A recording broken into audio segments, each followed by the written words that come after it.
Assalamualaikum everyone.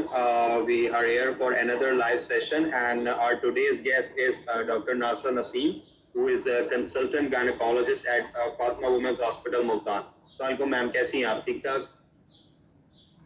वालेकुम अस्सलाम जी, बिल्कुल ठीक, अल्हम्दुलिल्लाह।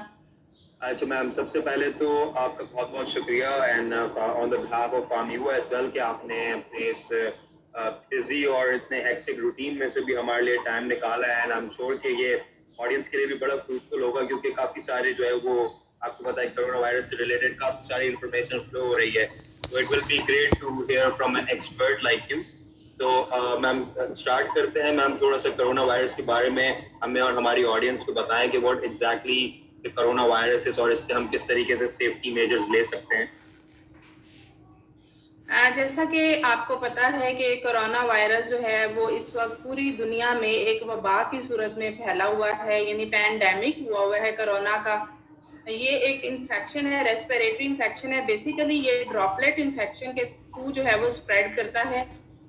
इसके लिए जैसा कि सब लोगों को अब तो बहुत हद तक मालूम हो चुका हुआ है कि जितना आप जो है वो सोशल डिस्टेंसिंग में रहेंगे उतना ही आप इस वबा से बच सकते हैं। तो बेहतरीन तो ये है कि जो है वो कम्युनिकेट ना करें ऐसे पीपल से जिनको कोरोना का सस्पिशन हो या कंफर्म केसेस हो।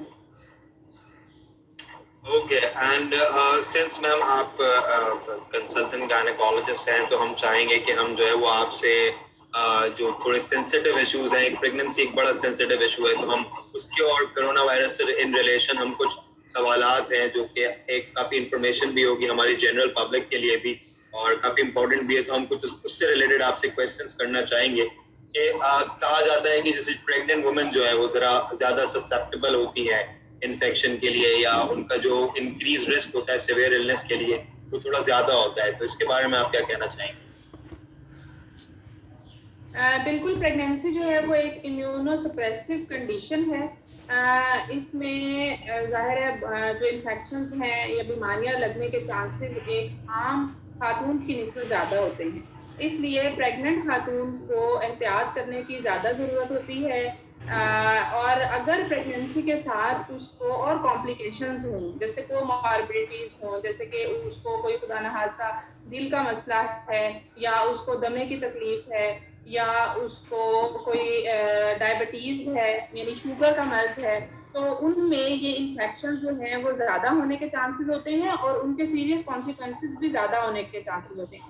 इसलिए ऐसी ख़वातीन को ख़ास तौर पे जो जिनको कोमॉर्बिड कंडीशंस भी हैं, उनको सोशल डिस्टेंसिंग की बजाय शील्डिंग के लिए कहा गया है कि वो अपने आप को एटलीस्ट 12 वीक्स पैंडेमिक के दौरान में गैर ज़रूरी घर से ना निकलें और मेल जोल जो है वो लोगों से अवॉइड करें।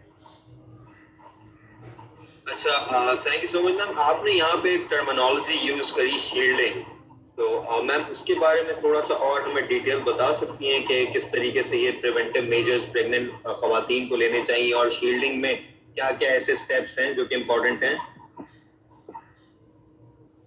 देखिए, एक तो है ना सोशल डिस्टेंसिंग कि आप जैसे अब कहा जाता है कि 15 डेज तक जो है वो आप अपने आप को अभी रखें घरों में और जो है वो देखें कि कोई ऐसे कोई साइन सिम्टम्स तो नहीं अपीयर हो रहे और दूसरे लोगों से अवॉइड करें। Shielding means extra care, means के वो पेशेंट्स जिनमें जो ज़्यादा ससेप्टेबल हैं इन इन्फेक्शन के लिए,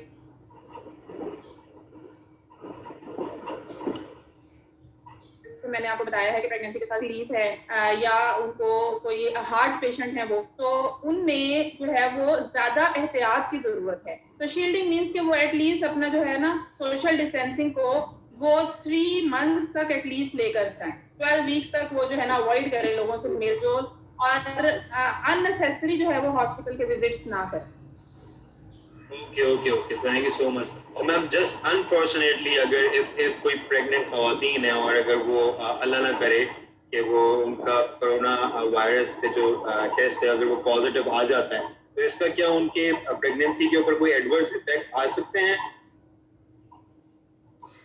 देखिए, अभी तक जितनी स्टडीज़ कंडक्ट हुई हैं, अभी आपको पता है कि डाटा जो है वो लिमिटेड है। अभी ये न्यू वायरस है, इसके ऊपर जितनी अभी तक स्टडीज़ कंडक्ट हुई हैं, उसमें तो अभी यही देखा गया है कि डायरेक्ट वायरस के प्रेगनेंसी के ऊपर कोई हार्मफुल अभी तक इफेक्ट्स जो हैं वो रिपोर्ट नहीं हुए हैं। ओके। लेकिन अगर ये इन्फेक्शन किसी भी खातून को डिलीवरी के टाइम पे हो गया है, ठीक है, और डिलीवर हो गया है वो बेबी, तो बाद में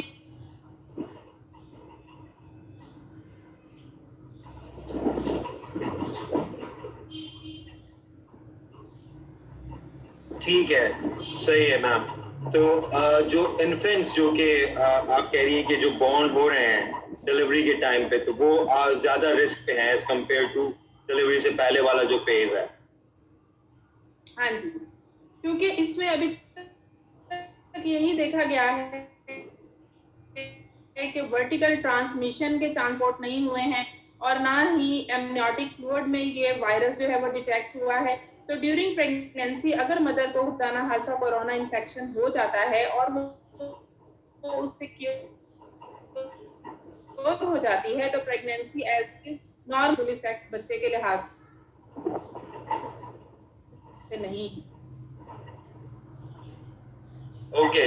और तो मैम इस तरीके की जो खवातीन है फिर उनके लिए क्या प्रिवेंटिव मेजर्स होंगे, या आप क्या उनको सजेस्ट करेंगी कि खुदा ना खास्ता अगर डिलीवरी के वक्त किसी को हो जाए तो उसके लिए हमें क्या प्रिवेंटिव मेजर्स जो है वो इम्पोर्टेंट है? पहले तो डिलीवरी का प्रोसेस जो है वो, अगर एक पेशेंट को खुदा ना खास्ता ये इन्फेक्शन हो गया है तो हॉस्पिटल को रिपोर्ट करें, और एक जो इस टर्शरी केयर यूनिट में ये पेशेंट्स डिलीवर हों, और जो डेडिकेटेड एरियाज हैं इनके डिलीवरी के, वहाँ पर ये पेशेंट डिलीवर हों।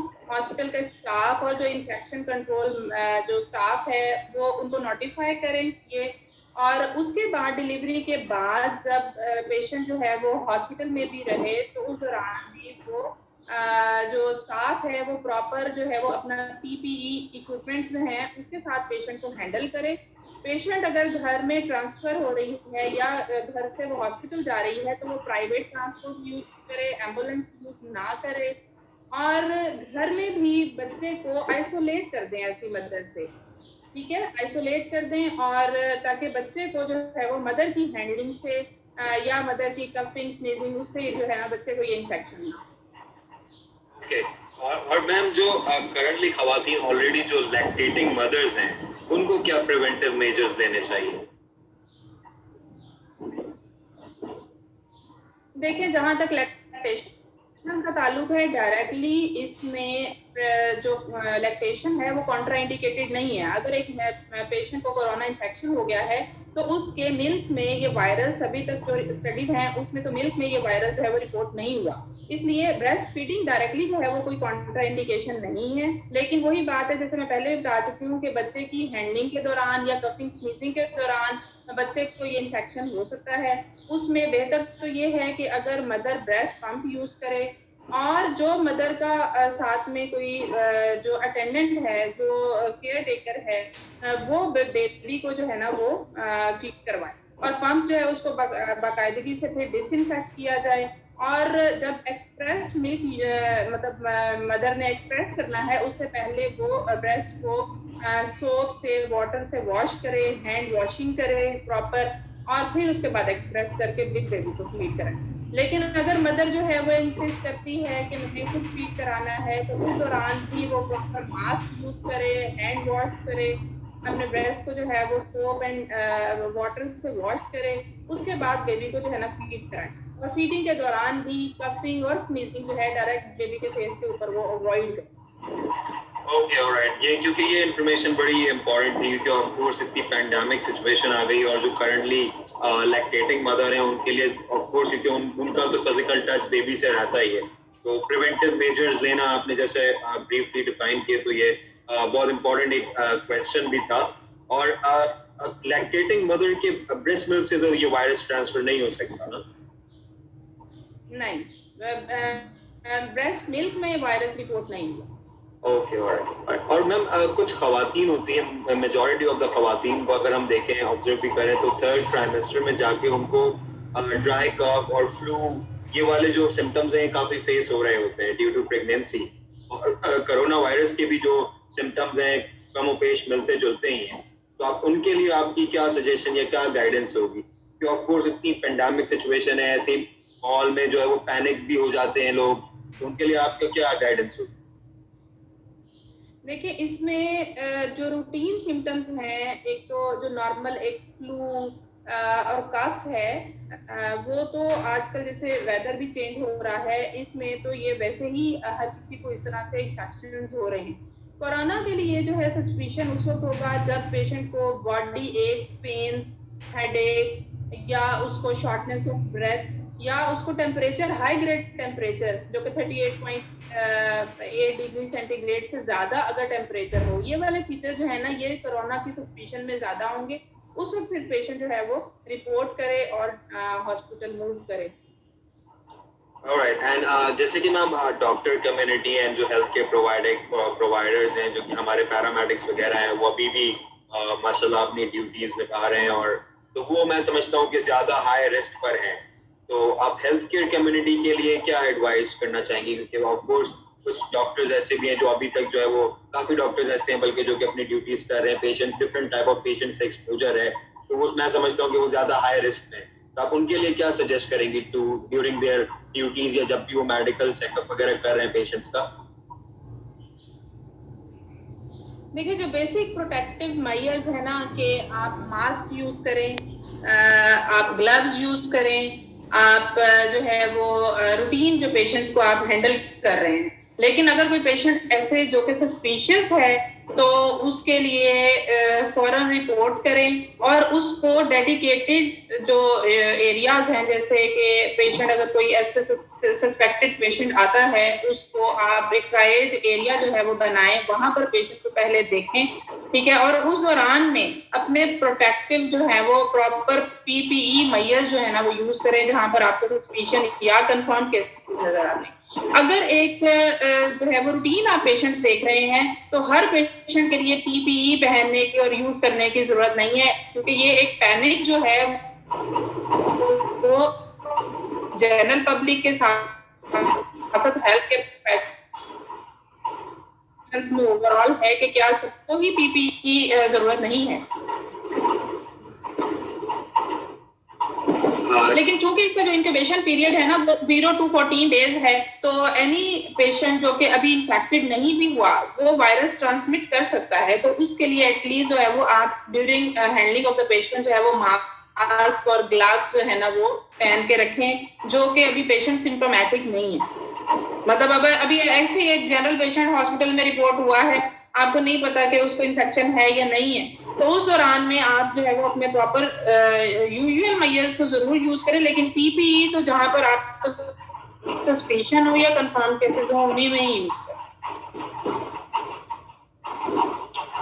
सही, thank you so much ma'am. और जो पेशेंट्स भी जो ऑफ कोर्स आ रहे हैं हॉस्पिटल दिखाने के लिए, तो मैं समझता हूँ कि उनको भी काफी जो है ना प्रिवेंटिव मेजर्स लेने चाहिए। तो अगर आप उनको भी क्या एडवाइस करना चाहेंगी जो अपने घरों में ही है लेकिन इनकी इतने इमरजेंसी केसेस हैं कि उनको हॉस्पिटल आना पड़ रहा है?